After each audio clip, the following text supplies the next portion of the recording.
مسئولین امنیتی در ولایت سرپل میگویند در امر مبارزه با کشت مواد مخدر در 3 ماه گذشته تا اکنون 90 عملیات در مرکز و ولسوالی های این ولایت اجرا شده است که در نتیجه این عملیات ها 70 جریب زمین از کشت کوکنار پاکسازی شده که گام مهم در کاهش تولید مواد مخدر در منطقه به شمار می آید.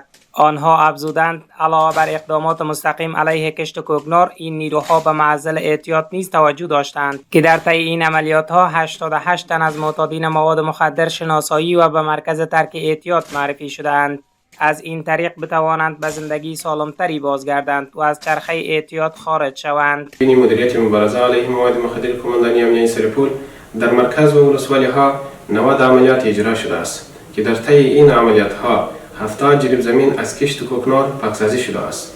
نیروهای مدیریت مبارزه علیه مواد مخدر توانستند که از مرکز و ولسوالی ها 88 تن از معتادین را جمع‌آوری و به مرکز صحی ترک احتیاط معرفی و بعد از تداوی به خانه‌هایشان تسلیم کند.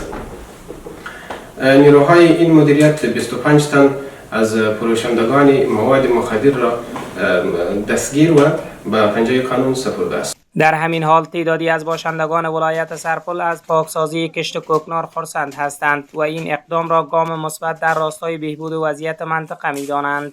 آنها از نیروهای امنیتی تقاضا دارند تا تلاش‌های خود را در مبارزه با مواد مخدر افزایش دهند و به طور مداوم این اقدامات را ادامه دهند. تلاش زیاد صورت گرفته، واقعا تشکر میکنیم، اما این کافی نیست و در ضمن تنها این کافی نیست که برای محوی از تلاش شود، برای کشت بدیل و جایگزین از این تلاش شود که دهقان ما متضرر نشود و بتوانند که عایدات کسب بکنند از او آدرس. ما و شما باید به فکر یک گیاهی باشیم که هم فایده اقتصادی بر مردم داشته باشه، هم کسب حلال باشه، همین که مثلا جامعه و کشور ما هم از او یک فایده ببره. این حال ما یک تشکری خاص میکنیم که نمی موارد را کشت کوکنار و زمینایی که کشت شده را تخریب کردن تشکری خاص داریم. این در حالی است که در امر مبارزه با کشت و فروش مواد مخدر نیروهای امنیتی 25 تن از فروشندگان مواد مخدر را نیز